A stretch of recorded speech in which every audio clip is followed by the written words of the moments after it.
should somebody call themselves an influencer in the way that a doctor will call himself a doctor? I don't want to turn this to gender war, but you see, there are certain characters that women portray that we see on social media.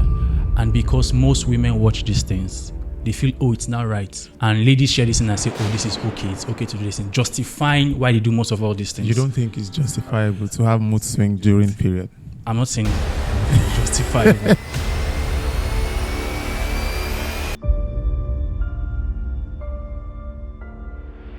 A lot of things can be said about social media influence on how we live our lives and every aspect of our being, especially in this generation. My name is Opitaz. You're welcome to my Thought Lab. Today on the show, we're going to be talking about every aspect of life that social media has influenced, but somehow we'll be zeroing in on the generational conflict, relationships, lifestyle, expectations, basically. And I have a very wonderful guest not a guest, a very amazing friend. It's been a while, David. You're welcome to the show. Thank you. It's really nice to be here. So I feel somehow calling it a show because it's mostly gist. Just want to talk about gist and catch up on things and everything. But mostly because a lot of things have been trending on social media these days. Let me ask you a direct question though. What do you think is social media influence in this generation? Are you leaning towards the positive or the negatives? I'll be indifferent about it because it's both positive and it's negative. I would probably say we're not harnessing the positive aspect of social media to its full potential. Mm-hmm. So, briefly, what do you think is the positive aspect of social media? Okay, I think basically I'll talk about the power of influence in several aspects. Mm-hmm. But one aspect is in terms of, I think, activism, then brand influencing also. Do you think that social media activism works? Do you think it works in this era? Or do you think it's just cruise? It works to some certain extent, but I think it doesn't work again. So do you think that tweets and retweets can effect real change? In Nigeria presently, we've not seen that. Because I think that there's a situation where people use social causes, when we're trying to get the government to do something and then you're lending your voice, and because people see that you're saying things that resonate with them, they begin to follow you. I think that people use it to gain followership. Yes, in terms of followership, that's very true. Because you find people who have lots of followers, 1 million followers on Twitter, on Instagram, but they're not really influencing anything. Do you think people should call themselves influencers? No, I mean, okay, do you think that is a title? Should I say my job is I'm an influencer? Should I call myself? Why they're called influencers in that light is because they tend to influence for brand uses them. Yeah. Oh, because this person has large following. If this person can tweet about this, then maybe people would want to use this product. Yeah. But you see, in terms of activism, they don't use that energy to its full potential. Yeah, so we can separate activism and influencing. So, because activism is a different topic entirely. We can talk about that. But my problem is let me not say my problem, because Nigerians are a bit touchy. Should somebody call themselves an influencer in the way that a doctor will call himself a doctor? I mean, if people refer to you as an influencer, that makes a lot of sense. Should you say, I'm an influencer? Is that a job? Well, it could be a job, but is that a thing that you should call yourself? Is it a title? Yes, it is. But we've seen people who really influence outside of Nigeria. Well, if you influence, you're an influencer. I'm saying, should you call yourself that? Well, it's as long as it's a source of income for them, I think they can call themselves that. Anyway, I don't think I will call anybody an influencer, but it's fine. Let's look at the negative influence of social media and maybe zero it on relationship, because that's what everybody's talking about these days. You go on social media, you're seeing 2 ways to get the man, 3 ways to get the woman. And I'm wondering, you people cannot find 2 ways to make money and all of that. So what do you think the negative influence of social media is on relationship and lifestyle? Okay, because we are not using the positive influence of social media to its full potential. The negative part is outshining the positive. Okay, so in terms of, we've seen people try to pass out, give positive content creation about relationship, but even if it's not real, somebody can wake up, edit a certain aspect of their life, put it out there, and people think, oh, that is reality. Yeah. It teaches certain character about relationships, but we now see that for most of, okay, let me just be plain about it. We see, in terms of, I don't want to turn this to a gender war, but we see there are certain characters that women portray that we see on social media, and because most women watch these things, they feel, oh, it's not right. So what kind of characters? Like what? Okay, in terms of mood swings, we've heard, we see, probably ladies acting up, Yeah. or a man even having to act what his wife or his girlfriend does when she's on her period, how she's throwing tantrums and all. And ladies share this in and say, oh, this is okay, it's okay to do this, and justifying why they do most of all these things. You don't think it's justifiable to have mood swing during period? I'm not saying I don't feel it's justifiable, you know. No, but it gets to a point where it's really extreme. Yeah, I want you to put your foot down. Like, do you think that it makes sense for somebody to use it as an excuse to behave anyhow? Or do you think that there are real ones anyway? Like I've said, I feel like social media has influenced this. Let's take it back. Before social media, we've had ladies go through most of all these things. It was never as serious as this. No, but one would say that social media gives people the voice because it could be happening then and nobody knows. So now they are bringing it out because there's a platform to do so. So do you think that social media social media amplifies our lives, right? So most of the things, I know that we have this narrative that there's so much fake life online, which is true, but the same way there's also so much fake life offline, so I think that I would use what you post online to judge you, right? Why is it that when people post their lives when they are enjoying, we call it fake life, but if people post their lives when they are suffering, we say they are being real? If I post online to say that, oh, I've not eaten since morning, because we love sub stories. If I have privilege, shouldn't I enjoy my privilege? Isn't that my own real life? Okay, so let me try and think of how to paint a very good scenario. Like you said, I think, yes, it's true. Social media has amplified people's voices. Okay, but if we're going to be honest about most of all these things, I feel like both for the man and the woman, social media has influenced a lot, because on Instagram, even when you don't follow certain people, you're just privy to some certain information and you're asking yourself, okay, how did this come about? Yeah. Like women feeling entitled to a man's money. I think, like I said, I think it started from one person, and people paint a kind of life on social media that's actually not real. A certain person one time was always speaking about the opposite gender. When we heard that this person probably has a child, like, how did this person get pregnant? You say certain person. Who is the person? Is it Linda Ikeji? Yes, Linda Ikeji. Well, she fell, but in her defense, she fell pregnant. It happens. It has happened before in the Bible. It could happen again. So, and she didn't say who the person is.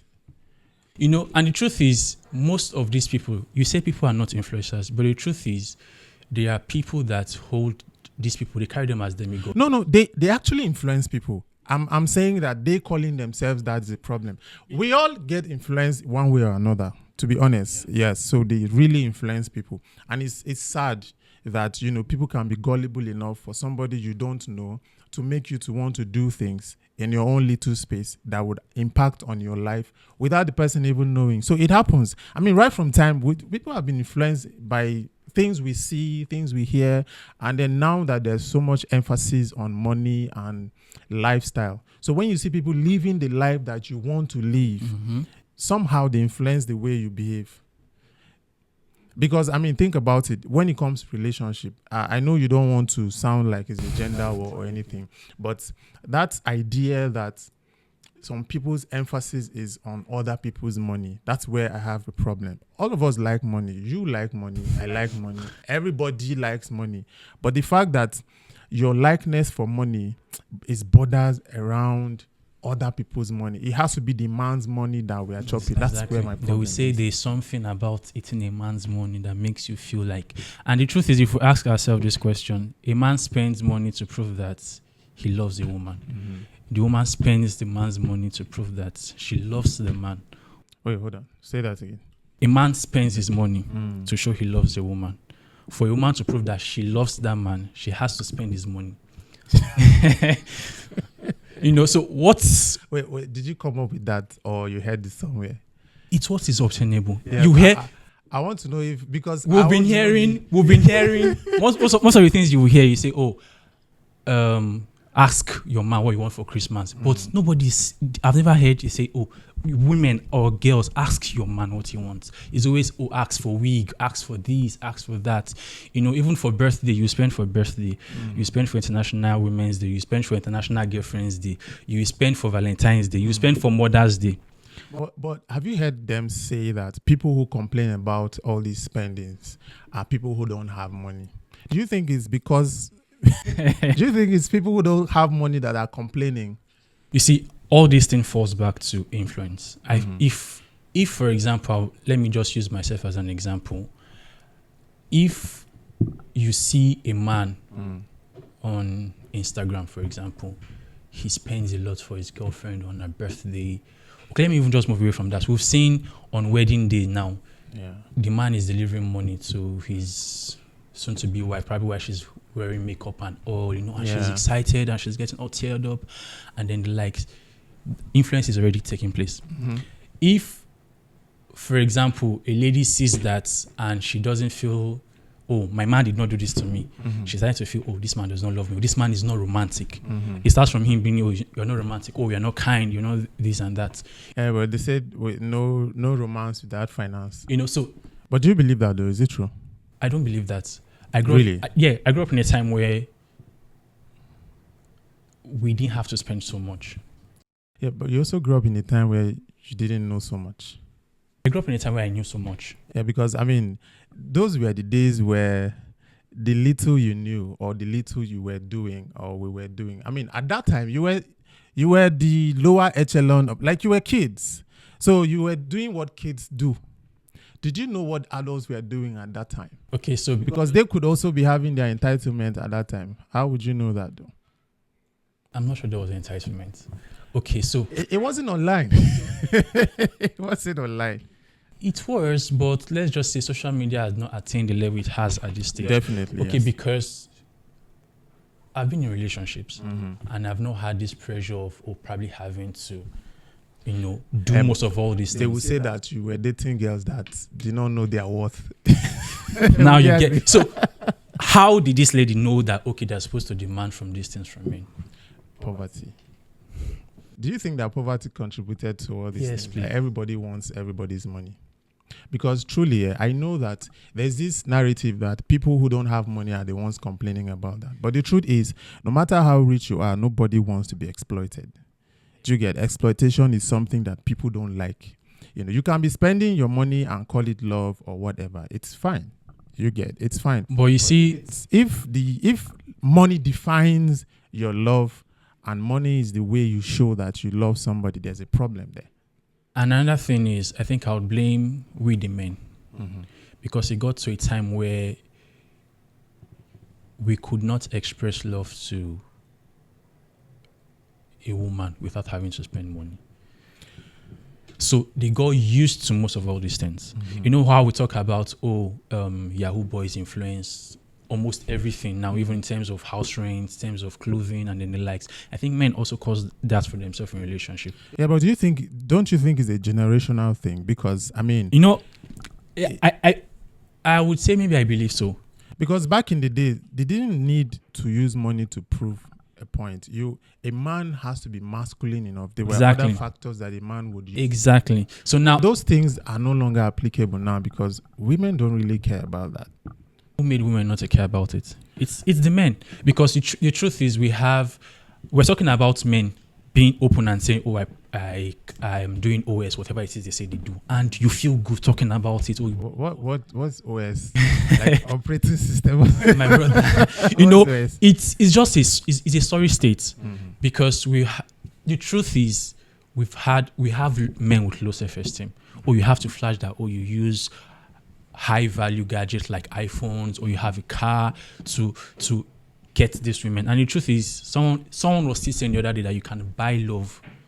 And so many people were telling him, I say you would buy fake love, because at the end of the day, when that money finishes, that woman is out of the door. Yeah. So Women say it these days. I don't even try to say it. Oh, for better for stay, or for better for worse, or for better for how do you say that thing? Once it gets worse, they'll tell you they're going to leave. okay. So let's like bring it down or tie it up together. Do you think that the problem is the influencer or the influenced? When it comes to social media influence on how we live our lives, is it the influencers or the influenced?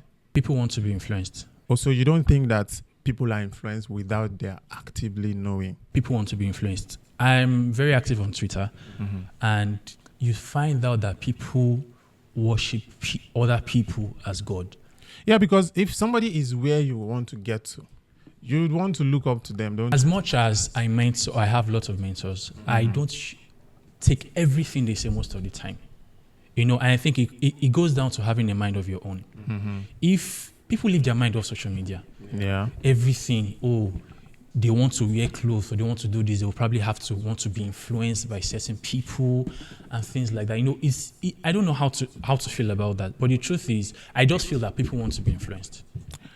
What do you think about social media influence on our behaviors, our expectations, and lifestyle? Do you think that the problem is the influencers or the influenced? Or, are there areas of your life where you think that you have been influenced to do things a certain way? Leave your thoughts in the comment section. We'd like to hear from you. Let's wrap it up, Dave. What do you think is the solution? Should people get off social media, or should we pull down influencers? What do you think is the solution?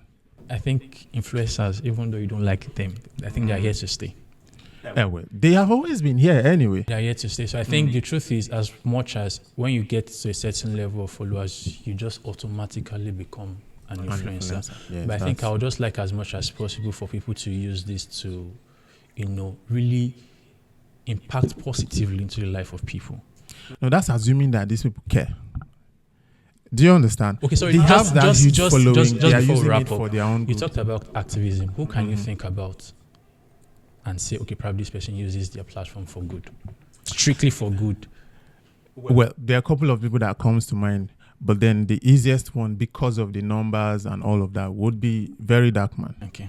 I have my personal reservation about him, but that's a matter for another day. But yeah, he uses it for good. Okay, say aside from that, before Very Dark Man, I think he's been very, very active this past few years or months. So, but there's also a problem with that type of situation, because now he's gathering minions, because he's now having a mob soldier around him where he can never do wrong. Do you get the problem now? So even the people who are influencing for good still become demigods, because if you criticize Very Dark Man, people will come for you because they believe everything he says because of what he represents to them, which is why I think that the problem is the influenced and not the influencers, because you need to have a mind of your own and you need to be able to filter things, right? Nobody is always right. And then so whatever you're doing, even if it's for good, your personal idiosyncrasies will come out. Because I think that Very Dark Man is very rude, right? But because he's doing good things, we can excuse him for that. And he's human, he can afford to be rude. The point where you believe everything or you agree with him on every subject, that is a problem. So the problem is the influenced also. I think mostly for the influenced. Because again, there's an adage in Hausa, if you blame the mouse, you blame the cheese. You get, because the cheese has to be attractive enough for the mouse to pounce on it. I don't know if that makes sense, but that's what they say, right? So I think that for users on social media, your job is to watch out for your mental space, right? We are influenced even without knowing it. Yeah. Then imagine the active influence that people are having on our lives. So you won't say because somebody who is living their life somewhere behaves or believes in a certain thing, you have to do that. So what's your final thoughts on it? I would just like to see social media being put to good use. It will never happen. It will never happen. People will use it the way they want to use it. It's a marketplace. Remember we were talking about in terms of activism. Yeah. We've seen countries like recently, we've seen South Korea. They've used social media for good in terms of turning their government around. Yeah. Well, it has happened here. We used it during NSAS. In America, it happened. The Me Too movement, Black Lives. I mean, you can make a case of whether it was successful or not, but it did. And we're going to have a full episode on social media activism where we'll be exploring and diving deep into the details of how social media can be used for public good and for very good causes beyond influencing and shaking things that people shake online. Thank you very much, Dave, for very nice. Thank you. I really appreciate it. Please like, comment, share. Let's know what you think about this thing and subscribe. This is me influencing you to subscribe. Thank you very much. Peter's here, and we're out. All right. Thank you very much.